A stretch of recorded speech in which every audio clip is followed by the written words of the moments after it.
Because I was at school and I had some opportunity to do some interpreting, I did that. But of course that got me into further trouble, not really trouble, but further conflict with the regime, because the communist government always worried about the people that were on the forefront of the contact between the West and the East. And of course they were the people that they could either use or abuse, or, you know, different things could happen in those situations.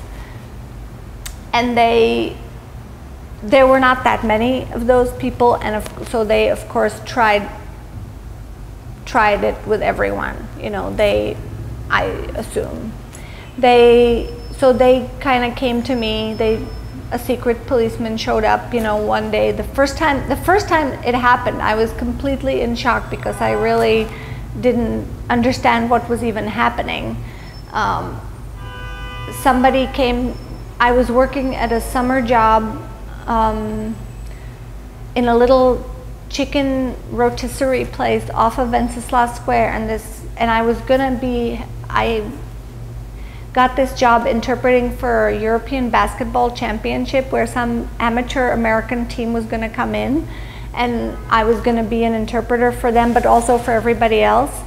And this guy comes into the store where I was working with the chickens, and he basically said, "Look, I am, you know, from the secret police, and I need to talk to you after you finish work today." And so I tried to kind of think about what the best thing would be for me to do, and I thought, okay, I'll just be quiet and I'll say I'm willing to listen, but I'm not willing to say anything right now.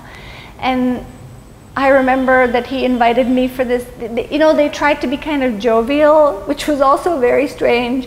And then we went to this little cafe called the Mouse, Mishak, and that was right near the place where I was working. And I remember sitting there in this t-shirt and the sweat like running down my arms, but I didn't want to let on. And so I kept kind of trying to smile and just say, be polite, but, you know, not say anything.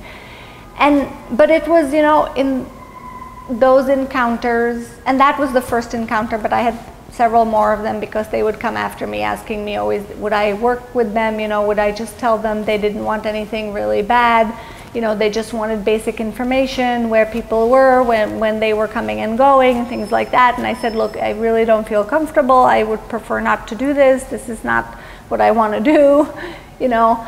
And then they would always start saying, well, we know that, you know, your father is in a precarious job at the State Pedagogical Publishing House, and we know that your brother is trying to get into the School of Architecture, and, you know, we can help or not, you know, kind of thing. And so it became very difficult.